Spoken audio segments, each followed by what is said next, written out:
The purpose of this Thankful Generations project is to show respect and appreciation for former and current military personnel and their families for securing and maintaining the freedoms and privileges we enjoy in America.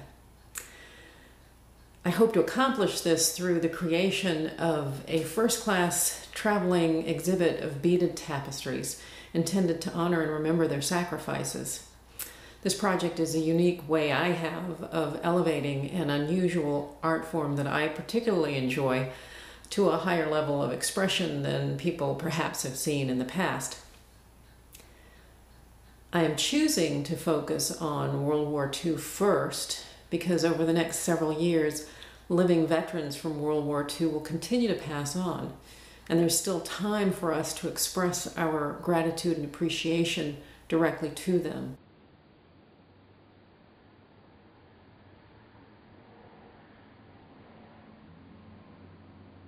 The concept of doing the first tapestry actually sprang up when I watched the PBS special called The War, and it's a Ken Burns special. I was totally fascinated by the series, and in fact my first World War II tapestry takes a National Archives photograph that Ken Burns used in his PBS special. And it really got me thinking, what can I do to use my artistic flair to make something special? So it's been a fairly unguided project, and I'm happy with where it's starting to go. I have a series of pictures that I'm considering for my next project.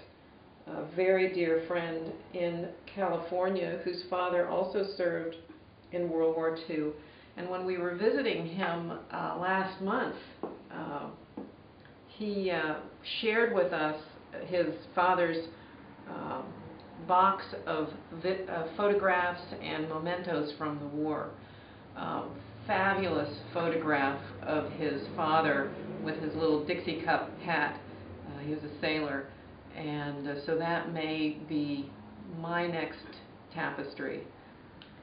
My father, about a year ago, sent out a Veterans Day email. Ironically, yesterday or this week was Veterans Day week. And my cousin Aileen reminded the family that, families also should be thanked because of the sacrifices that they went through. And she reminded everybody about her father. And I got to thinking, what a great subject that would be for my next tapestry. I was just finishing my prototype and looking for the next opportunity, and so I contacted her and asked her if she had any old photographs of my uncle. And thankfully she came up with this and several other photographs that I could consider to transpose. And with her permission and her sister Anne, we decided that this was the right picture, and they liked the design that I created, and they gave their approval to move forward. You know, I was approaching 50, and I decided that I wanted to do something that would leverage my experience, my interests, my artistic talents, my skills. And as I approached 50, I really challenged myself to do something that would push me beyond anything I've ever done before. I wanted to see if I could also be efficient with my interests, because I just couldn't find time to do everything that I was interested in doing. So I came up with this idea that if I could combine interest areas like my profound interest in World War II and my talent with beading, that not only could I be learning and growing as an artist, I could also be efficient in how I was spending my time. So one of the things I love doing while I'm beading is listening to audiobooks on World War II.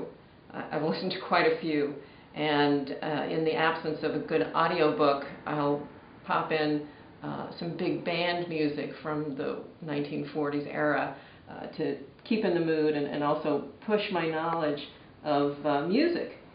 So this has been a really great project that was intended to mark my 50th year with something really big and powerful and different than anything I'd ever done before. My mother is Okinawan, and she grew up as a child of the war. She was probably 8 or 9 years old during the invasion of Okinawa, and her family lost everything. So for me to see her thriving today and enjoying life and being the wonderful person that she is, I'm thankful that she survived the war, that her family has since recovered and are thriving. And this is just a way of thanking people who made sacrifices during that time and subsequent wars, because we live a good life here, and I think it's really important that we honor and acknowledge that.